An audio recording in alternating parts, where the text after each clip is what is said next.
Se você já deixou de tomar a ceia do Senhor com medo de estar indigno, ou se você toma sem sentir nada, no piloto automático, hoje a palavra vai colocar luz nisso.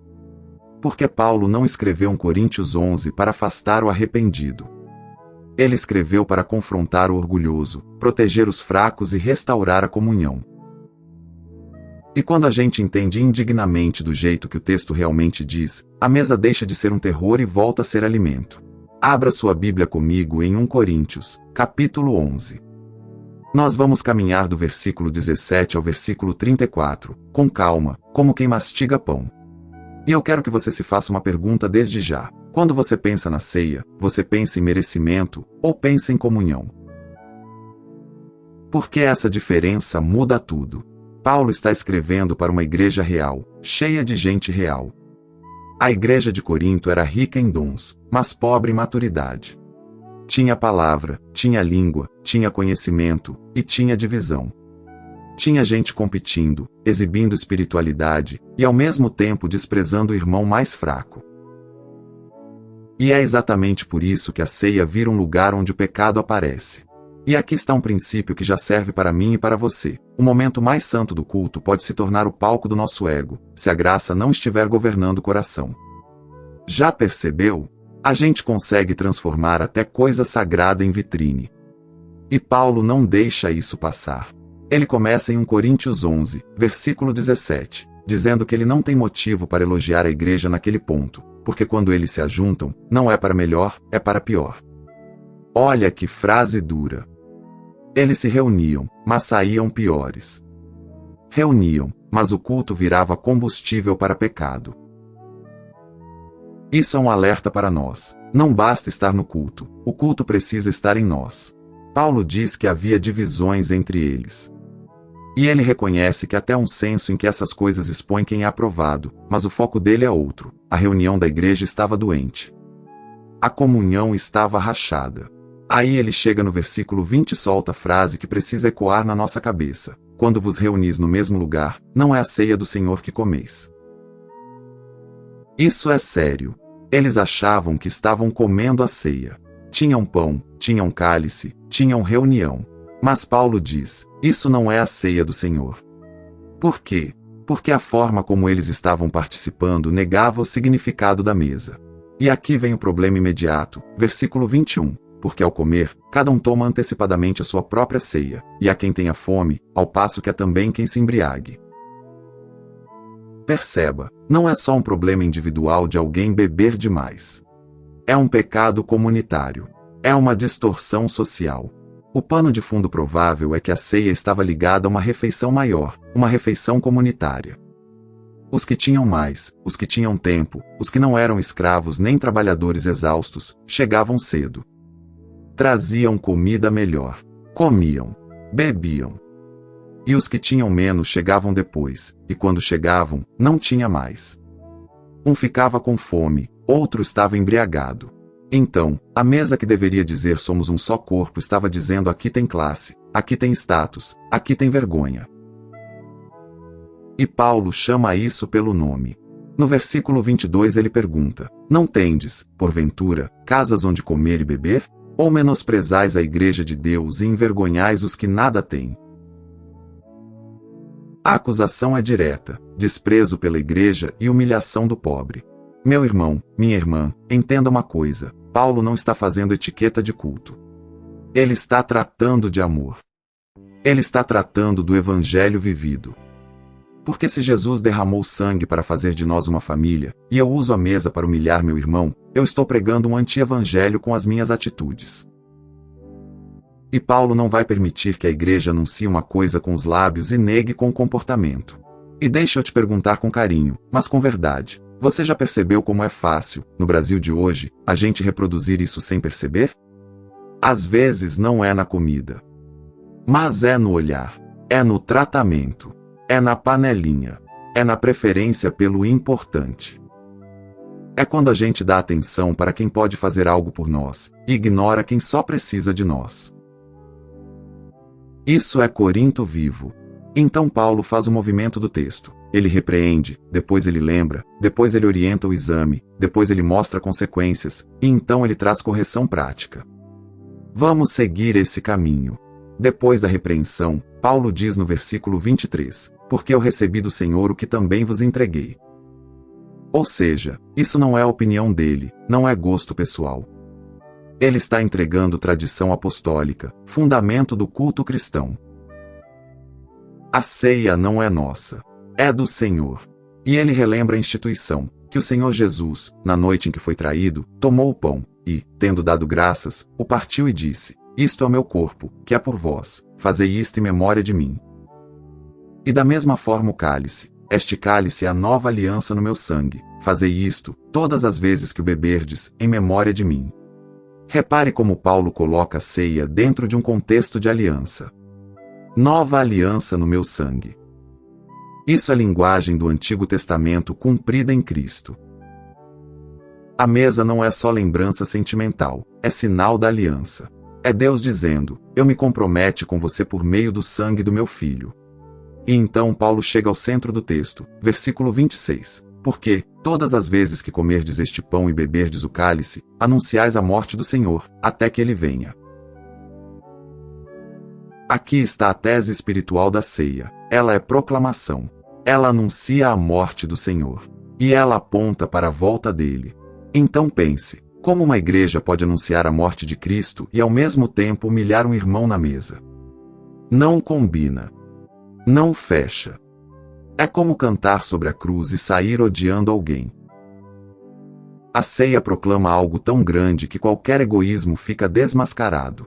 Agora chegamos na expressão que assusta tanta gente, participar indignamente. Paulo diz, no versículo 27, que quem comer o pão ou beber o cálice do Senhor indignamente será réu do corpo e do sangue do Senhor. E aqui muita gente trava. Então eu não posso nunca. Então eu não sirvo. Então eu tenho que estar perfeito. Mas deixa o texto falar. Indignamente não significa sem pecado algum. Se fosse assim, ninguém participaria, exceto Jesus. Indignamente significa de um modo indigno, de um modo incoerente com aquilo que a ceia significa. Em Corinto, era egoísmo, pressa, divisão, desprezo, humilhação.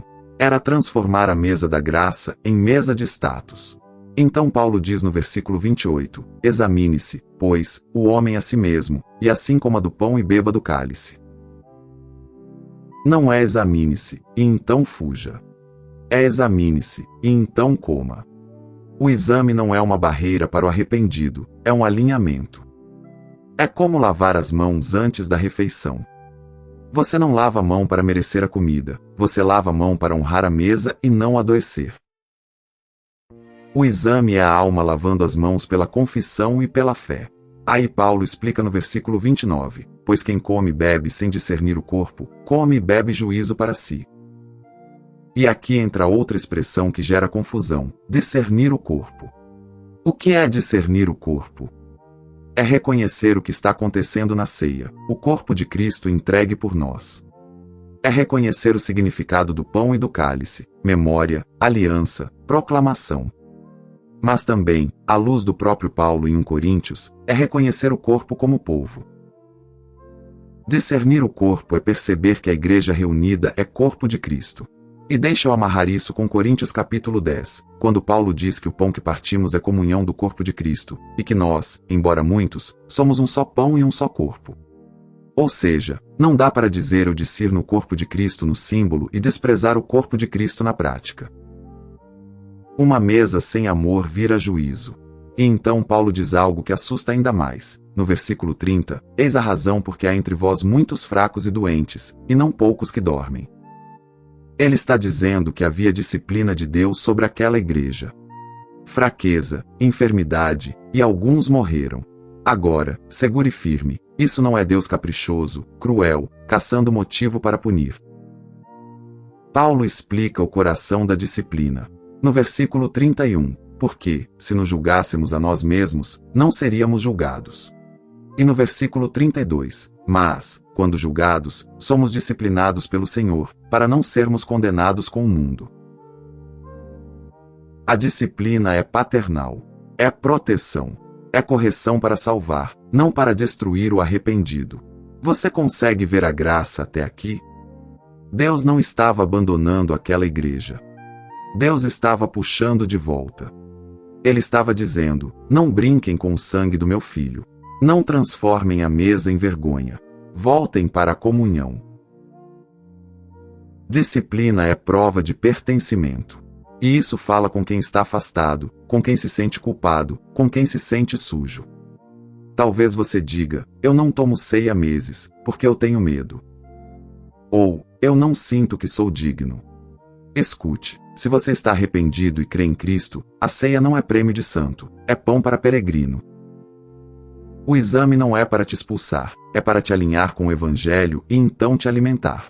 Agora, se o coração está endurecido, se a pessoa usa a fé como fachada, se ela despreza irmãos, se vive em pecado sem arrependimento e ainda assim quer tomar a ceia como se fosse um amuleto, aí sim o texto treme.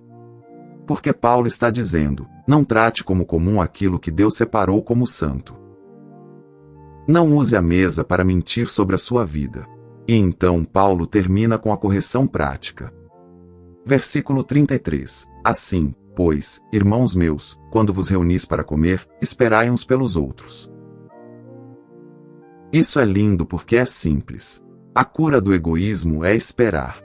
E no versículo 34, se alguém tem fome, coma em casa, a fim de não vos reunirdes para juízo.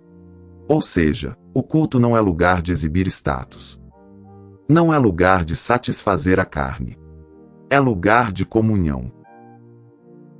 E a mesa do Senhor exige que eu enxergue o outro. Agora nós vamos deixar a Bíblia interpretar a Bíblia, porque esse assunto não está solto. Ele está costurado na história da redenção. Pense em Êxodo capítulo 12. A Páscoa era uma refeição de redenção e família. Tinha um cordeiro, tinha sangue nos umbrais, tinha pressa de peregrino, mas tinha unidade doméstica. Deus estava formando um povo. E a memória era obrigatória. Isso será memorial. A ceia do Senhor é cumprimento disso. Cristo é o Cordeiro verdadeiro. O sangue dele não está em portas, está na cruz. E o povo não é uma casa em Israel apenas, é uma família de todas as nações. Então, quando a igreja se reúne para a mesa, ela está dizendo: fomos libertos juntos. Agora olhe para Isaías capítulo 53.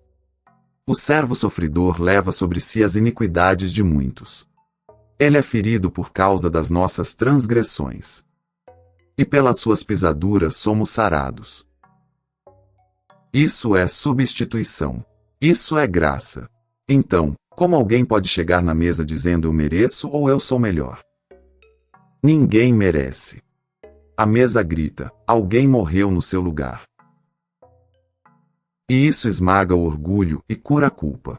E então vem Mateus capítulo 26 e Lucas capítulo 22, quando Jesus institui a ceia. Ele diz: isto é o meu corpo. Este cálice é a nova aliança no meu sangue. Repare, Jesus não diz: isto é para os discípulos que nunca falham. Ele diz isso na noite em que seria traído. Com Judas na mesa. Com Pedro prestes a negar. Com discípulos confusos.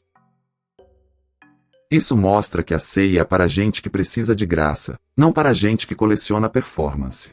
E em Atos capítulo 2, do versículo 42 ao versículo 47, a igreja primitiva perseverava na doutrina dos apóstolos, na comunhão, no partir do pão e nas orações.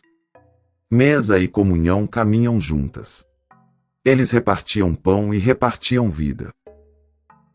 A ceia não pode ser separada de uma igreja que se ama. E Tiago capítulo 2, do versículo 1 ao versículo 9, condena o favoritismo na assembleia. Dar melhor lugar ao rico e humilhar o pobre é pecado. É o mesmo espírito que Paulo enfrenta em Corinto. A fé em Jesus não combina com desprezo de pessoas. E 1 João capítulo 1, versículo 9 diz que se confessarmos os nossos pecados, Ele é fiel e justo para nos perdoar os pecados e nos purificar de toda injustiça. E 1 João capítulo 3, do versículo 16 ao versículo 18, diz que conhecemos o amor nisto, que Cristo deu a vida por nós, e nós devemos dar a vida pelos irmãos, não apenas de palavra, mas de ação e em verdade. Confissão real e amor prático. Isso é discernir o corpo. Então aqui está a pérola bíblica desse bloco. A mesa da nova aliança sempre cria um novo povo. Se a mesa não está formando amor, algo está errado no jeito que eu estou chegando nela. Agora vamos trazer isso para a vida diária, para a nossa realidade brasileira, sem moralismo e sem banalizar a ceia. E eu vou falar como pastor, como irmão, como alguém que também precisa ouvir isso. Primeiro, quando a gente teme a palavra indignamente. Talvez você cresceu ouvindo que você precisava estar em ordem para tomar ceia. E estar em ordem virou sinônimo de não ter pecado, não ter luta, não ter fraqueza. Mas o texto diz: examine-se e assim coma. O exame é para produzir arrependimento e fé, não afastamento. Então, como você faz isso na prática? Antes do culto, ore: Senhor, mostra meu coração. Confesse pecados específicos, não genéricos. Se você caiu, não esconda. Traga a luz diante de Deus. Se for algo que precisa de ajuda pastoral, peça ajuda. E venha com fé no perdão, porque a mesa não é para os fortes, é para os que dependem. E aqui vai uma pergunta que pode destravar o seu coração. Você está evitando a ceia porque está em pecado, ou porque está em culpa? Pecado sem arrependimento precisa de quebrantamento.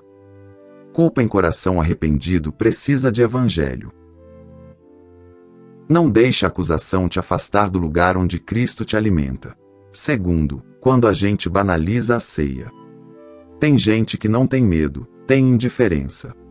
A pessoa toma ceia como quem pega um copo de água. Meu irmão, a ceia é simples, mas não é comum. Pão e cálice são sinais. Eles carregam uma mensagem eterna. O corpo foi entregue, o sangue foi derramado, a aliança foi selada. Então, para sair do piloto automático, faça algo simples. Antes do culto, leiam Coríntios capítulo 11, do versículo 23 ao versículo 26. Chegue com tempo. Ore pedindo discernimento. E se você tem filhos, ensine reverência, não como medo, mas como valor. Mostre para eles que aquilo aponta para Jesus. E deixe eu te perguntar, você percebe que a sua semana inteira pode preparar a sua alma para a mesa? Se você vive a semana correndo, irritado, consumindo pecado escondido, alimentando amargura, no domingo você quer sentir algo em 5 segundos.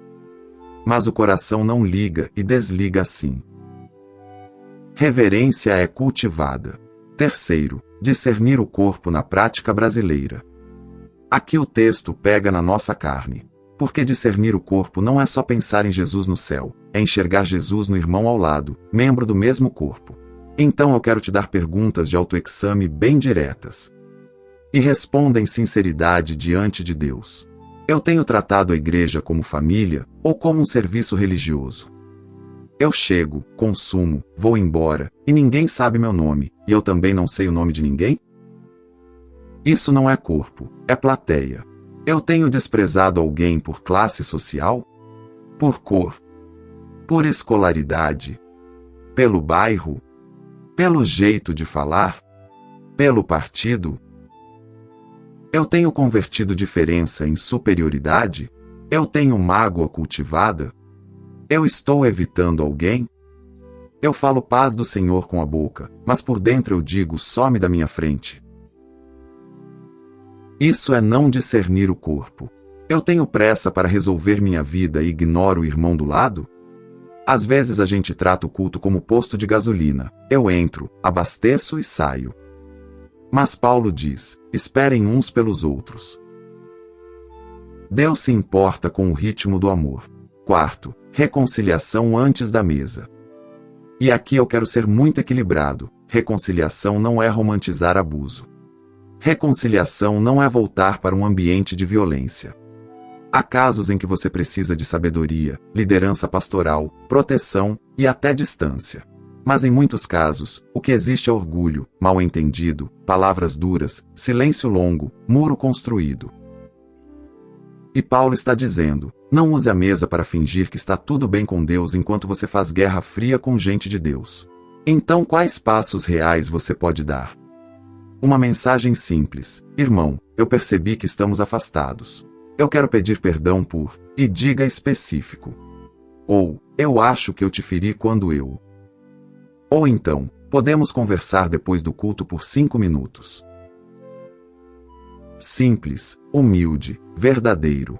E talvez você diga, mas e se a pessoa não quiser? Você faz a sua parte com paz. Romanos capítulo 12 diz, no que depender de vós, tende paz com todos. Você não controla a resposta do outro, você controla a sua obediência. Discernir o corpo é fazer o possível para não ser fonte de divisão. Quinto, esperai uns pelos outros na vida comum. Isso é literal e espiritual literal. Chegue e acolha. Olhe para quem está sozinho. Não transforme a igreja em panelas. Dê um lugar ao novo convertido. E deixe eu aplicar isso numa época bem concreta. No período de Natal, tem gente que está cercada de gente e vazia por dentro. E tem gente que está literalmente sozinha. Esperar uns pelos outros pode ser um convite para almoçar. Pode ser dividir uma cesta. Pode ser sentar do lado de alguém que ninguém senta. Isso é ceia transbordando para fora do culto. E aqui está a pérola acionável desse bloco. Examine o coração, reconcilie um relacionamento, e então coma com gratidão. Porque a pergunta não é primeiro eu sou digno. A pergunta é, eu estou em comunhão? Agora, eu quero colocar Cristo no centro, como Paulo coloca. Porque se a gente ficar só na ética, a gente desanima. Mas se a gente olhar para Jesus, a gente é transformado. No Natal, nós celebramos que Cristo tomou carne. Deus se fez homem.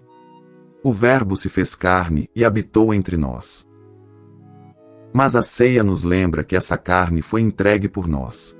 A mesa não diz seja melhor. A mesa diz olhe para o Cordeiro. Ela diz, você não se salva sozinho, você não se cura sozinho, você não se torna família sozinho. Jesus é o anfitrião e também a provisão.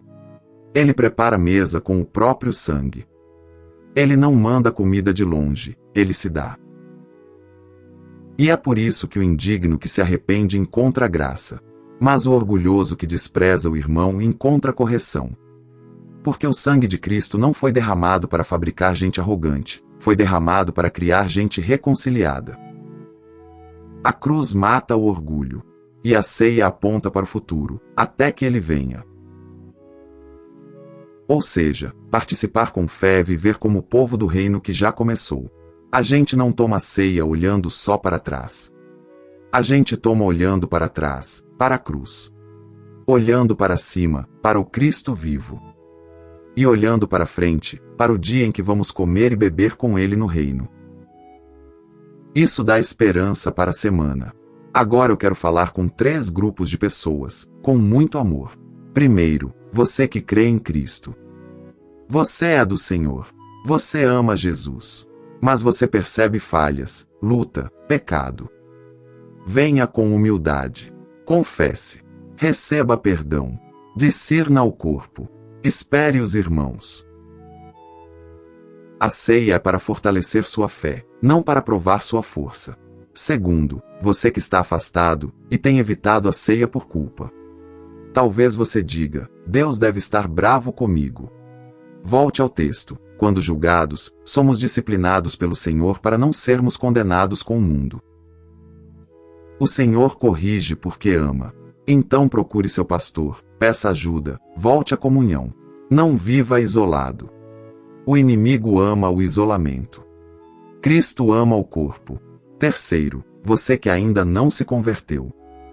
Você talvez admira Jesus, talvez frequente a igreja, talvez até participe de tudo, mas ainda não se rendeu a Cristo. A ceia não é um atalho para Deus. Ela é uma proclamação do que Cristo fez. Arrependa-se e confie nele. E então, como parte da família, você também poderá participar com alegria. E deixa eu fazer uma pergunta que pode mudar sua próxima ceia. E se Deus estiver te chamando hoje não para melhorar, mas para se reconciliar? Não só com Ele, mas com alguém. Uma ligação. Uma mensagem. Um pedido de perdão. Um abraço depois do culto. Você não imagina como isso pode destravar cura. A verdade central de hoje é esta: a ceia do Senhor proclama a morte de Cristo e forma um povo em comunhão. Por isso, participar indignamente e negar com a vida aquilo que a mesa anuncia. A pérola do dia é simples e prática. Antes de pensar eu sou digno, pergunte eu estou em comunhão. E hoje, ainda hoje, dê um passo real de reconciliação ou de cuidado com alguém do corpo. E aqui vai um vislumbre da graça. Jesus sabia quem nós éramos, e mesmo assim preparou a mesa. Ele viu nossa fome, nossa vergonha, nossa divisão, e ele mesmo se entregou para nos fazer um. Na cruz, ele foi partido para nos unir. E agora, pela fé, nós comemos não para sermos aceitos, mas porque já fomos aceitos nele. Agora eu quero orar com você. Onde você estiver, se puder, feche os olhos por um instante. Senhor Jesus, obrigado porque teu corpo foi entregue por mim e teu sangue selou a nova aliança. Perdoa o meu egoísmo e a minha indiferença. Perdoa quando eu trato como comum o que é santo. Ensina-me a discernir teu corpo, a cruz e a tua igreja. Dá-me coragem para confessar pecados, para buscar reconciliação e para esperar pelos meus irmãos. Alimenta minha fé pela tua graça, e faz de mim um instrumento de unidade e amor. Em teu nome, amém. E se essa palavra falou com você, eu quero te fazer um pedido bem prático. Escreva aqui nos comentários, com uma frase simples, qual é o passo que você vai dar ainda hoje para esperar por alguém. Pode ser: vou pedir perdão, vou mandar uma mensagem, vou acolher alguém novo, vou voltar a participar da ceia com fé. E se inscreva no Palavra Pura, porque aqui nós abrimos a Bíblia sem medo e sem máscaras, para sermos formados por Cristo e para vivermos o Evangelho no dia a dia.